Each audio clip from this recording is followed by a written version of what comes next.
welcome. Today we're joined by Sonia, and she will introduce herself in just a bit.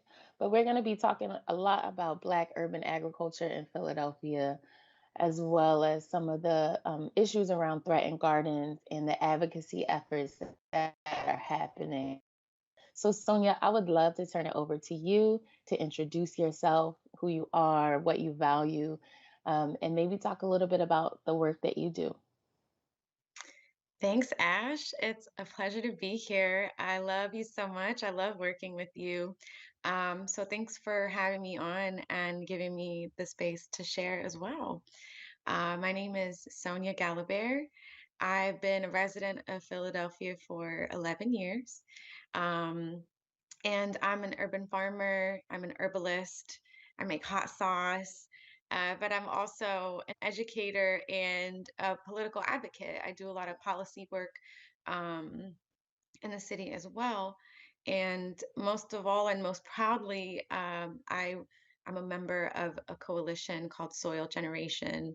We are a grassroots, radical, Black and Brown collective of farmers and growers in the city. And our work ranges from really just like bringing people together who share the same sort of land loving and liberation centered values to, trying to power map the way that land disposition policy happens in the city and understanding, the very real and urgent political threats to our way of life and sort of creating, advocacy initiatives around those issues. So we do a lot of different things, and I think our organization has also changed a lot over the years. But I think those changes are also really reflective of the times. And so something that we're really proud of is also how plastic we are, like we're very fluid and responsive. So that's a little bit about me and the work I do. My heritage roots stem from the Virgin Islands in the Caribbean, the DC area, and Okinawa. And I think, a reason that I really love land work is because um, it kind of doesn't ask me to compartmentalize my identity as somebody who has so many angles and has never been able to like check off one box on any census form. The land knows no boxes, right? And I think too the movement of land lovers is one that sees inclusivity as revolutionary. And so Mhm. I like to say that this movement has created a home that I can take with me wherever I go. And that's really Mm, a dream for someone like me who has, roots across the world and always feels homesick, no matter what part of the world I'm in, there's another part of me that's yearning and aching for connection. So that's a little bit of like the spirit of why I do what I do. Thank you for sharing a little bit of your story, your history, your root story, as well as some of the work that you do with soil generation. Also, I'll be calling soil generation SG. You'll Which are probably also hear my us. initials, by the Yeah, way. just made the connection. Wow. I love that. Yes. Um, so yeah, a lot of what we'll be talking about is exactly what you introed. And I think to give people a sense of what's going on in Philadelphia, it might be good to get started talking about some of the Threatened Gardens campaign. What's that about, and what's happening in Philly right now? Mm, absolutely. So I think, you know, the Threatened Gardens campaign was started because of urgency and the need, right?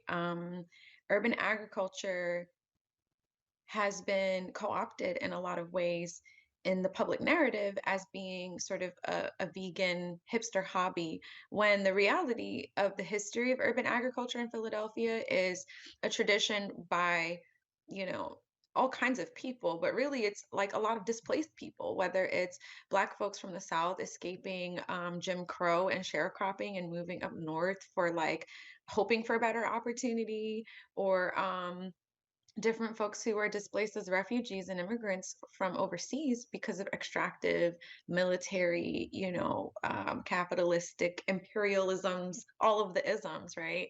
And so urban agriculture has been a way for people to literally bring their seeds with them and their food traditions and culture and identities, and find ways to continue practicing those things and passing them on to the next generations, um, as well as ways to feed and nourish and eat, and have access to food.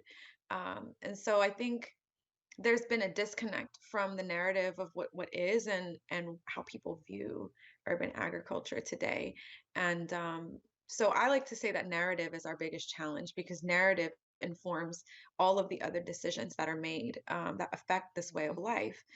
So I guess, there have been several moments throughout the 20th century that have really jeopardized, um, the sovereignty of urban agriculture. But really, the one that inspired Threatened Gardens is the gentrification and development of Philly that displaced a lot of people who had been living here for generations. And so, with the rise of development and people moving into the city from the suburbs, especially with more and more university and college, students moving into the city, many of the historic gardens were being, sold and demolished and developed, and there really was no teeth in the urban agriculture community to fight back against that. So, I think that we saw a huge wave of land loss, Mhm. in the city, and therefore a loss of cultural hubs and food hubs in places that are where they're most needed, in communities that have historically faced, discrimination, redlining, disinvestment, and frankly, food apartheid, right? We don't use the word food desert because deserts are naturally occurring. And in fact, people who are indigenous to desert lands are always like, actually, there's plenty of food in the desert. Y'all just don't know how to find it. And so what we see here is a man-made landscape. This is not a naturally occurring landscape. And I think when we use the term food desert, we unconsciously are sort of throwing to the wind responsibility for this landscape, when really it's very connected and very much an outcome of historic, and systemic racism. So food apartheid is the term we use, to sort of talk about the food access landscape that is very reflective of poverty, Mhm. and so we cannot disconnect urban agriculture from responding to poverty in the city too. Thank Yeah. you. Thank you for that overview, because I really want people to get a sense of like what's happening right now, but also the history that came before it, like how this landscape even came to be with Black folks and immigrant folks in the city having these garden spaces.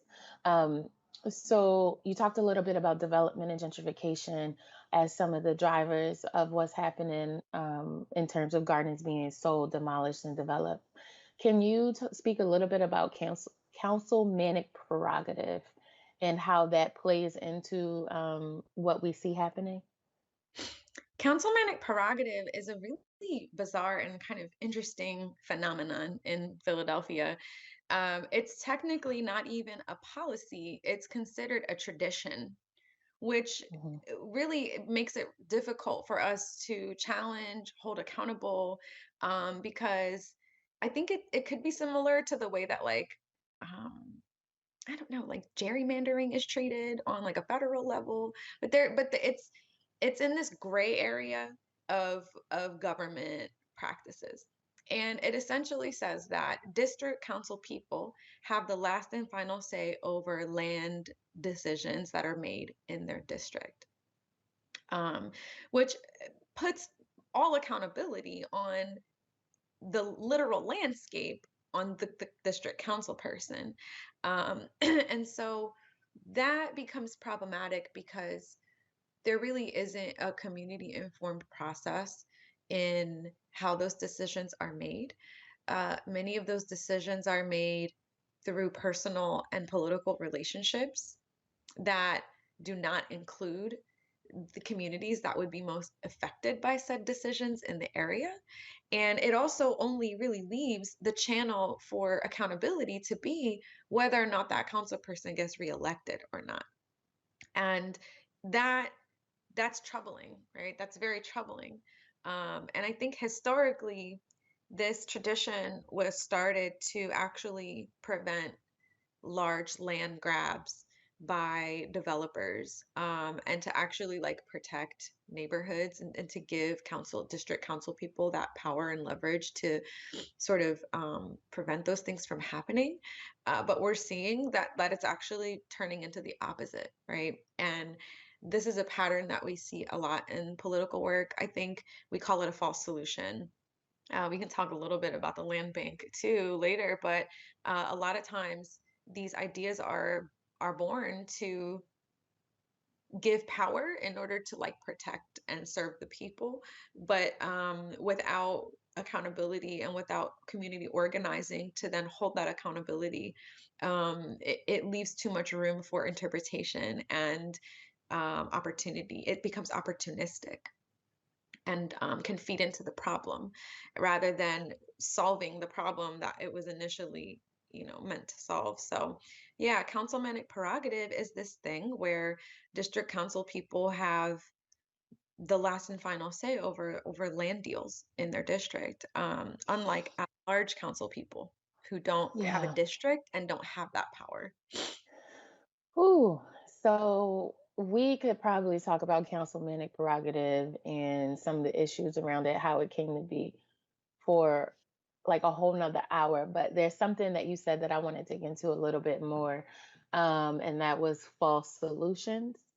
So we in Philadelphia and probably many other places, there's this thing called share of sales where land, uh, privately held tax delinquent land can be sold and auctioned. And I would love for us to talk a little bit about share of sales and US bank liens and like this idea of false solutions and why they are false solutions. Mm-hmm. Yeah. It, at first, I just want to say that it takes a lot of energy for grassroots organizations to do power mapping, which is Hmm. to sort of follow the trail of power, like decision-making power and money that flows through the city to then pinpoint who is the key decision maker that needs to be targeted to sort of create systemic change. Um, we still struggle with that because the city is quick to change their structures, and there's also a perpetual hot potato, like I like to say hot potato, but there's a perpetual hot potatoing that happens of responsibility where different departments will say, oh, we don't have power over that, you got to talk to so and so, and that person's like, oh, we don't have power over that, you got to talk to so and so. And so there's this like perpetual deflection too that is really challenging to navigate. And so I think share of sales is like one of those areas where we know that it's a mechanism that feeds into the problem, and the power attached to it is like not always clear, right? But the history of share of sales and how it relates to urban agriculture is that, a lot of Black and brown gardens in the city are on neglected tax delinquent land that was once owned by somebody, but through lots of economic hardship, was neglected. Taxes were not paid on that land, and it's just been sort of left in neighborhoods to be unused.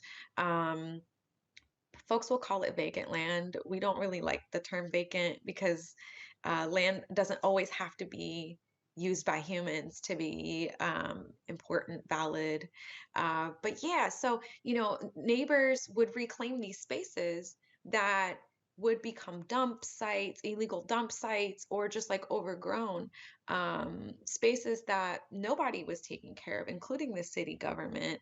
And people would reclaim these spaces and grow food and quite literally turn, what was a sore spot into a regenerative one.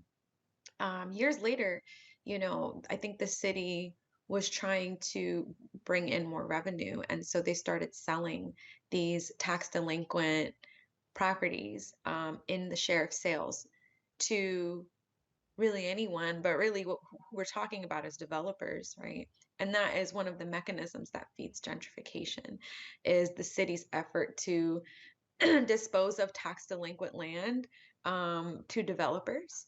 Sonia, you shared so much with us today, so much wisdom and knowledge, and just like your passion about what is happening, the history behind what is happening. Um, and I just want to thank you, for making time and space to talk with me today and help people understand what's really going on in Philly.